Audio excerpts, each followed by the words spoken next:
So on continuation with the types of immunoglobulin classes, IgD is another type of classes which is involved in the production of B cells for the antibodies, and it comprises less than 1% of the total antibody content in serum, and it acts as the B cell receptor, and it participates in the activation of B cells and differentiation of B cells for the production of antibodies.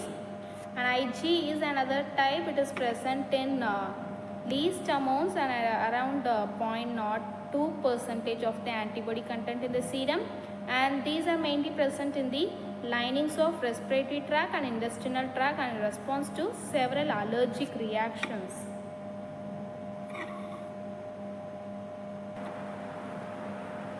And coming to the structure of these 5 classes, so first one is IgG and IgE and IgD and IgM and IgA.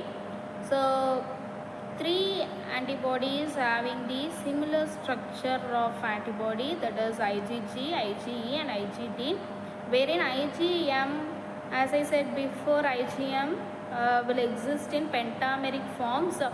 So IgM having the 5 forms of structures around the body.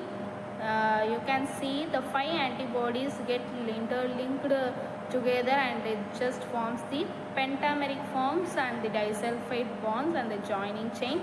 Where IgA, it is having the 2 antibodies in the opposite sides. You can see the joining chain and secretory protein.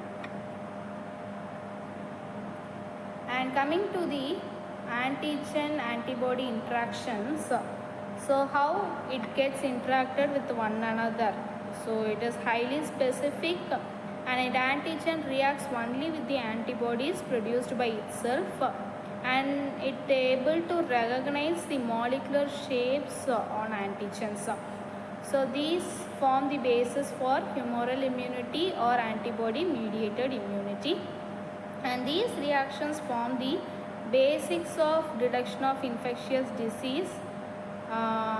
When antigen-antibody reactions occurs in vitro condition, they are known as serological reactions. So while doing the blood test, it comes under the serological reactions, and this reactions will occur in 3 stages. In first stage, the reaction involves the formation of antigen and antibody formation, and second stage it leads to the visible events or it is seen in the visual eye like precipitation and some of the agglutination there, and in the third stage it includes the destruction of antigen, or it get neutralized or it get detoxifies, that is the third stage. So salient features of antibody reactions, which includes the 4 types salient features. One is specificity of antigen-antibody reaction, and another one is immune complex, and another one is binding site of antigen-antibody reaction, and next one is binding force of antigen-antibody reaction. So these are the main salient features.